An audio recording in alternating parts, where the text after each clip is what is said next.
Hello, welcome pen friends. I thought I would come on today and just give you an update about how my trip went. I'm back in Texas and I really meant to be doing more updates while I was away, but it just didn't work out that way. I do apologize for that because I really did plan to post more pictures and to do more updates, but that was what was going on in my mind before I went, and then to actually experience, being with my family after 4 years, it just, social media went out the window, which is probably a good thing. I looked around a little bit on Instagram at the edges of the day, at the end of the day. But so this video is just going to be real chatty. It's going to be how my trip went, the pens that I used while I was gone, and also a really special pen gift that was waiting for me the very day that I got back. It was already here by someone who is making pens. So I'll show you those, and I'll show you his, Instagram pen name and everything, which he said I could share.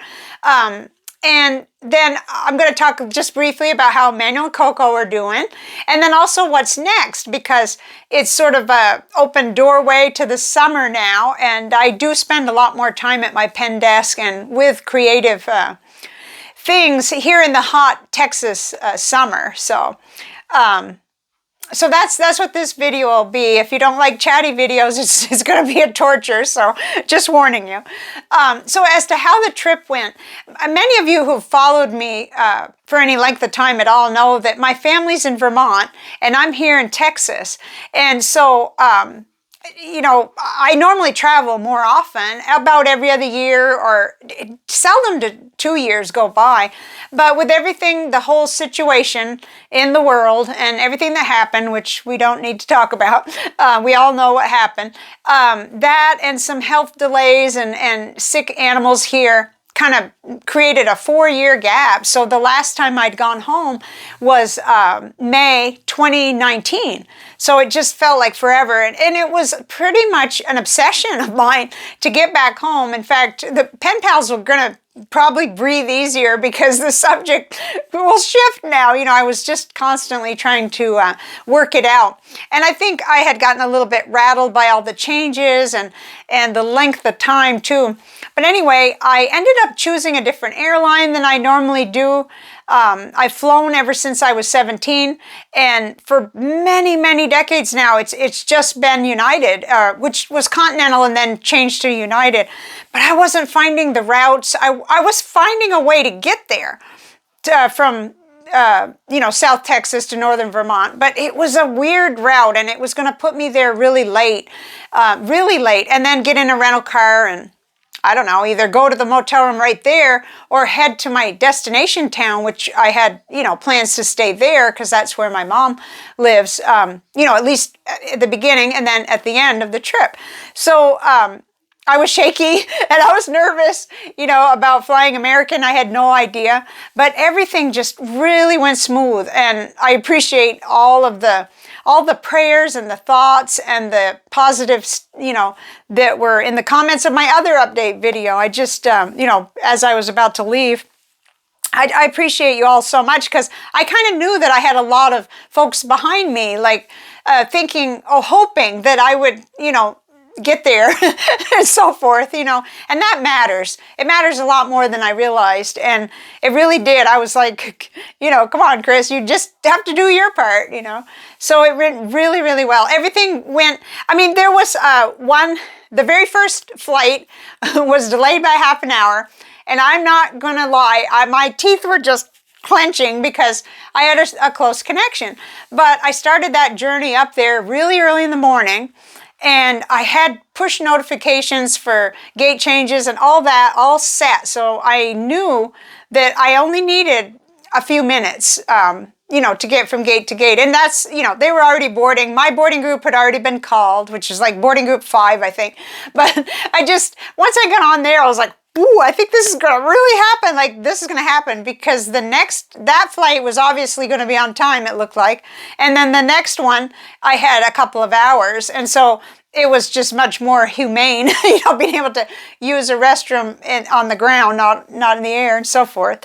But I got there and just, it's always like I can't even describe what it's like to breathe the Vermont air and, you know, the fresh, cooler air and see all the trees. Even in the city, you see the trees. So, and I got there and I called people, let them know that I was in my motel because the drive wasn't even a problem for me. I always make it bigger in my head, but they had made a change to where I make my turn to kind of make a little cut through to go through Essex Junction.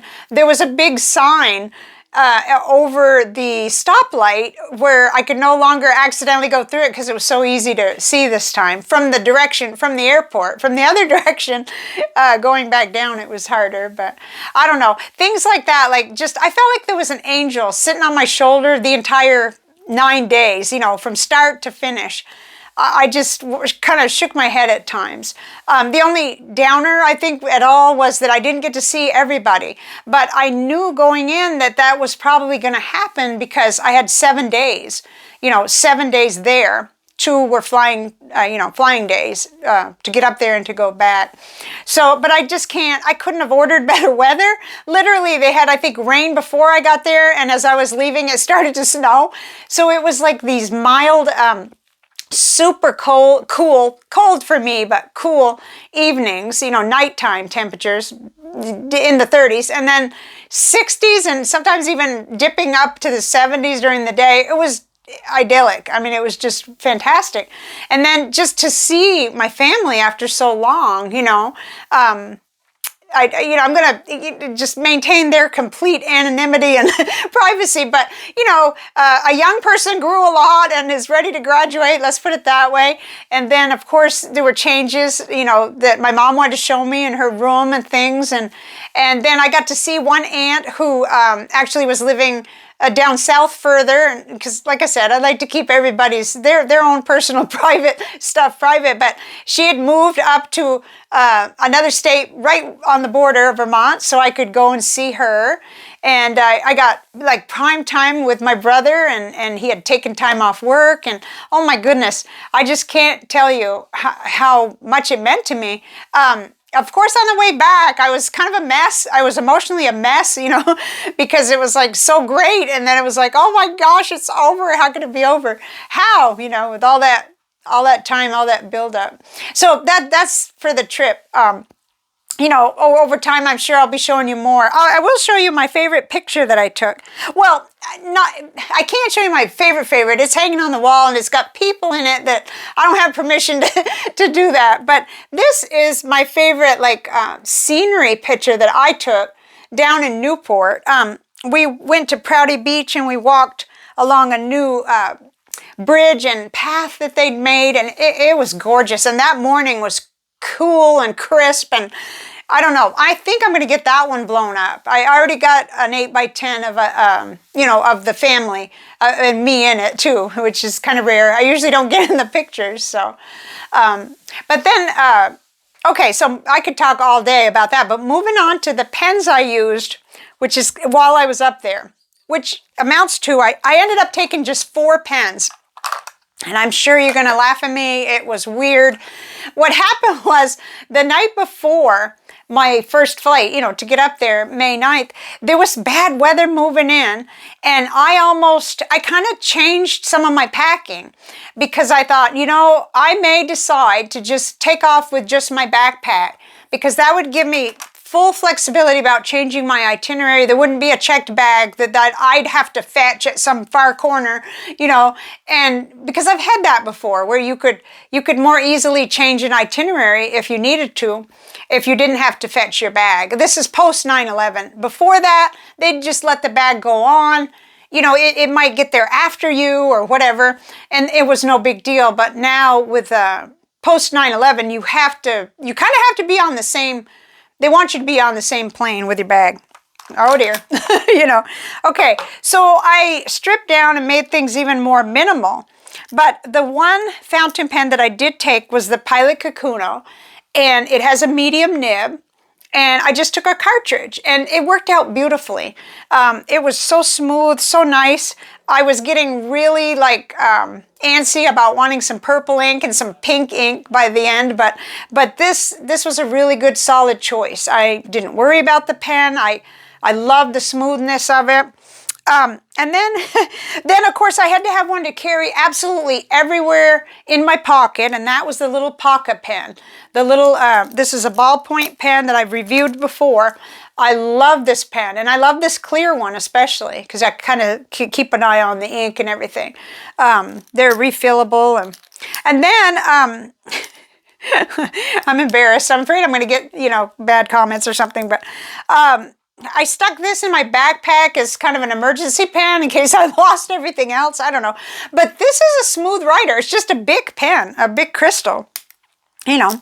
And then I thought I'm going to need a pen to go into the Galen leather Hobonichi cover that I took. And so I really did stick with this big 4-color pen, but this pen let me down. It did. It really did. I ended up just using these 3 because I set it down at one point where the sun was coming in, and then I ended up with, it got a little melty and gloppy, and I had to clean off the tips, and I had glops of black ink, and that doesn't happen normally. Of course, in the air conditioning in here, I guess I've never set it in direct sunlight. Anyway, those are the 4 that I took, and it all worked out really good. Because I was so busy and my emphasis wasn't on pens at all while I was there, it was on documenting my day at the end of the day, and as I went along, just kind of keeping lists, you know, a little notebook that I used, a flip notebook. But this was my primary notebook, was the Galen leather Hobonichi cover with the little Hobonichi in it, and I just... and it has another one of those in it. I got home and I thought, well, until I fix that other one and figure out how come all the ink started to melt, I would use that. But I documented and wrote down stuff all throughout. So I've got good memories and good notes as to what I was up to the whole time I was there. And then my other notebook, to be honest, I used this little Life, I think it's pistachio notebook, more just because it pulled out real easily from my backpack. So I was making notes in the airports, and that was kind of neat because it was a new route for me, but I stuck with the exact same route up and back. I went through Dallas, and I went through DC Reagan International. So I had been through Dallas, but I'd never been through DC Reagan before, and that was interesting. It was an easy airport for me to navigate. But anyway, I made a bunch of notes, and it kind of helped me to kind of get oriented with that. And I really like the paper, but honestly, it's better with fountain pens than it is with ballpoint. So, of course, I mean, oh, eeks, you know, what are we talking about? Still talking about ballpoints. So then I arrived home, and the big pen surprise that greeted me was that my pen friend, and I'm not sure exactly how to say this, but this is how he goes by, Mike Shin or whatever. So he's on Instagram. He's making pens as a hobby, and we had been emailing back and forth, and he ended up sending me 3 pens that he's made, and I'm going to show you. I've got them all in this little rickshaw 3-pen koozie. And they're going to be inked up, I think, by the end of the day here. So this is the amethyst one. And there's probably more details. I need to refer back to the email. But it is, let's see, antique silver. Oh, wait, I'm not sure if I'm going to say it right. So there's a kit involved, and I'm just fascinated by this. I'm really interested. And then there's acrylic and turning the acrylic on a lathe and everything. And wow. And this one has a broad nib on it. Like I said, I haven't inked it up yet because I was really wanting to savor that on Sunday. Today's Sunday, the 21st. And I'm going to look through my ink library book and choose inks. And then there's the other one. It looks almost, I think it's the same kit or packet or whatever, the hardware, but it has, it's rhodium. This one's rhodium instead of the antique silver. So, gosh, 2, and they're beautiful, and they're nice heavy pens. And this has that darker purple. It's just a purple dream, basically. And in fact, I'm thinking, purple dream. I think I have a bottle of that ink by Diamine. So I'm thinking about Amazing Amethyst for this one, because it just would pick up on that. And then I'm thinking about either Cross Violet or, well, and that's a bright purple, maybe a darker, like Purple Dream or something. I think pen friend Marilyn sent me some of that, so I've got plenty of that. And then there was a third pen, a surprise pen. This is just gorgeous. I'm not sure whether the pink is going to pick up, but it's like a pearl, mother of pearl, and then it's got pink in it. It's just gorgeous. Let's see, this has a number 5 nib, and I think that's a medium, but that's what it says. It has an M, if I'm reading it right, but I don't have a loop with me or anything. So gorgeous. Now I didn't say what was on this one. I can't remember. Okay, so this is the other two are number 6 nibs, and this is a medium nib as well. It has a little M on it. So, but they'll be, you know, I could swap them out for any size, and I just thank you so much. Thank you for sending these pens. I'm going to really enjoy this and follow the journey, so to speak, of, I think he's just getting started on Instagram, and I think this is a hobby venture, you know, not a business venture, but, you know, it's so much fun just to think about making pens and what all the choices are for materials and kits and stuff. I had run across some kits when I ordered my trays from Penn State Industries in California. They had pen kits, and I remembered thinking, well, I wonder how. I thought it was way over my head. I'm sure it is, as far as, you know, being able to actually put pens together because of having to turn them and make them into a real pen. But that's such an excitement, and you know, there's inevitably a letdown or a sort of a, like, I'm not trying to make a big deal out of it because it's like, thank God I got to go and I enjoyed my family so much, but there's this, like, after something you've looked that much forward to and enjoyed that much, there's an inevitable letdown, like, oh, now what? You know, back to my rut? No way, I don't want to go back to my rut. So to come home to something like that, it was just incredible, you know, super incredible, because it's like a kickstart to get back into my June pens, which is, you know, we've got, I guess, about a week or so, a little over a week, and we have another holiday coming, so the Memorial Day weekend, so. Okay, I need to take a drink of water and maybe breathe. But it's very exciting. It is, because the hobby awaits, you know. And of course, while I was up there, of course the emphasis was going to be my family, the people, and the places that I love so much. So that's right and true. But I was in a little gift shop in New Hampshire called, I think it was called the Lemon Tree Gift Shop.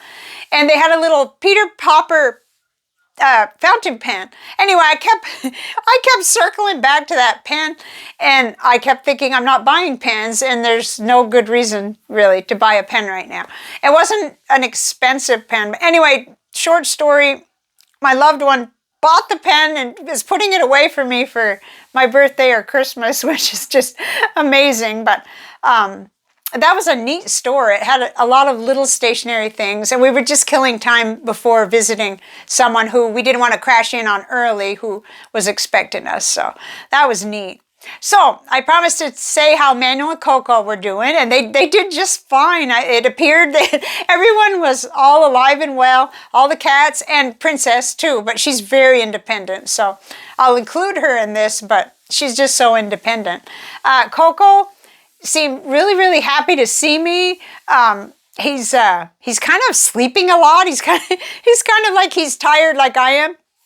The first 2 days after I got home, like Thursday and Friday especially, I was just zonked out. I was so tired. It's like I saved up the tired. And I slept while I was up there. I slept quite well and comfortably, but there's something about more activity, more things to see than I have here, because we have a routine and, you know, everything's close by. Everything there is at least a half-an-hour drive, or generally. So it was a lot of movement, a lot of logistics and movement and going places.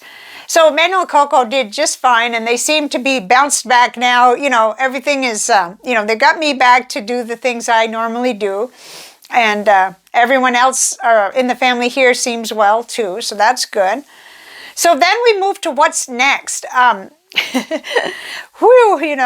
think what's next basically is continuing the student pen project. It's going to be the Faber-Castell grip will be the next pen report, but I'm going to put it in my June pens as well. I'm going to do I've already done a 30-day trial with it, but I'm going to go back, see what I wrote with, and whether it was, I can't recall whether it was a cartridge or a converter that I used, and I'm going to try to kind of change it up as far as the ink and everything and get another 30 days with it. And I may be able to do the review in the middle there somewhere. It's fine, but I felt like I needed a lot more time with that pen. I wasn't familiar enough with it yet. I love the pen, but I can't remember. Something happened, and if my notes are good, I'll be able to dig up what it was that I was concerned about. Whether it dried, I can't remember. I don't want to say that because I don't want to give it a bad rep if it doesn't deserve it.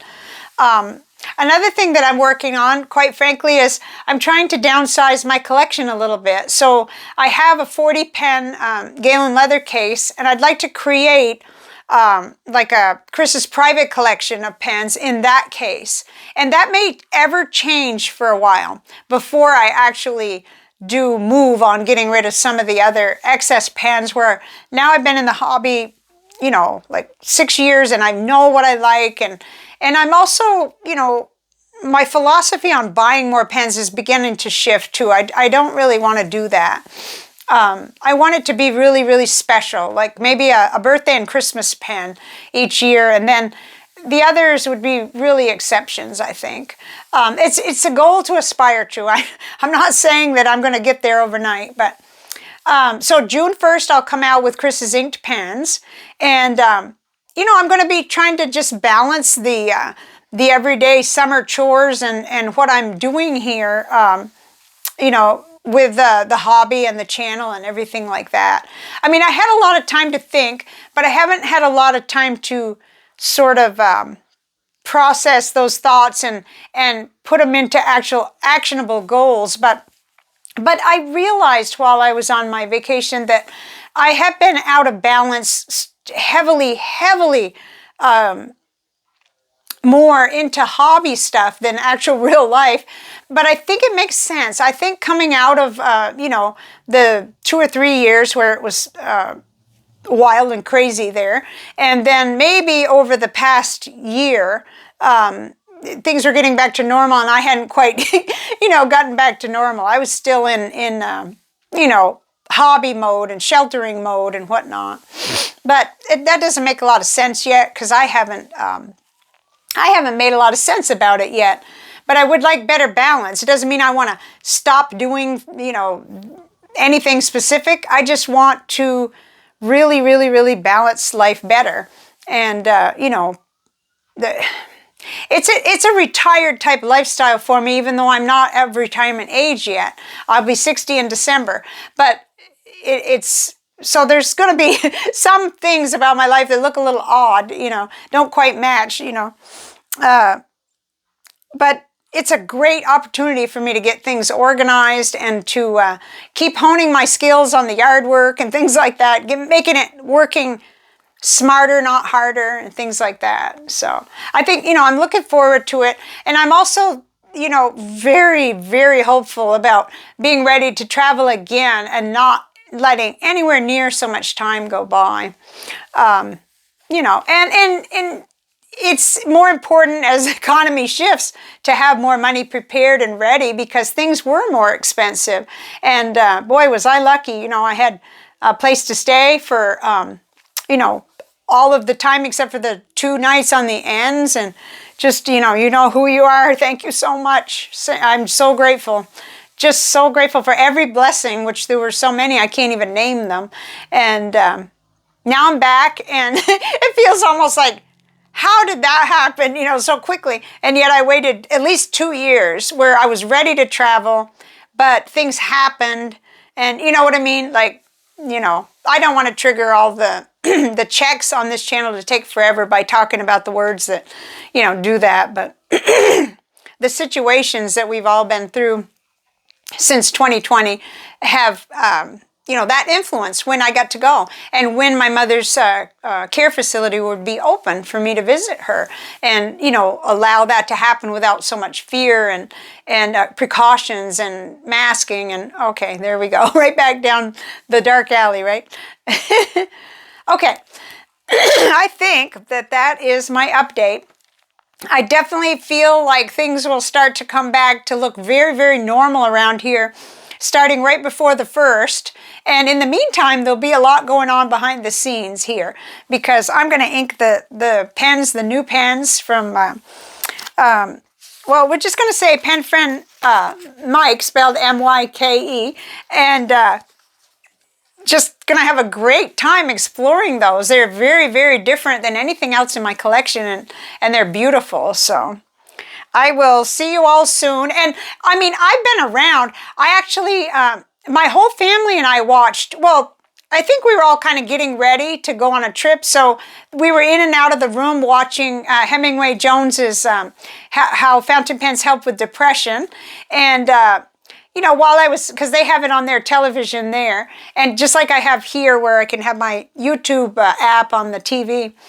And I've been watching YouTube videos little by little as I got home, but I just didn't do as much updating and stuff as I thought I would, and I'm okay with that. I think I needed that break. I think that, like I said, it gets out of balance sometimes, and I don't think I'm the only one. I think it just does. And then when we come back, it's a whole different thing because. We're more fresh and ready to engage and stuff. So, but there's a lot of things that I look forward to seeing as well as, creating and working on for my own channel. So many of you have channels of your own that I enjoy watching. So I will see you several different ways, Instagram and on here on YouTube and in the pen pal in the mailbox, because I had a few pen pal letters too when I got home, and I'm excited about that. So we'll keep that flowing, and I probably will talk about more things than just getting back, than about hoping I can travel from now on. So maybe my letters will be more engaging. I don't know. I'll see you soon. Bye for now. Thank you so much for watching. Thank you for your patience while I've taken this break. It's kind of unprecedented to go this long, but it feels right. It feels really good. So thank you. Bye for now.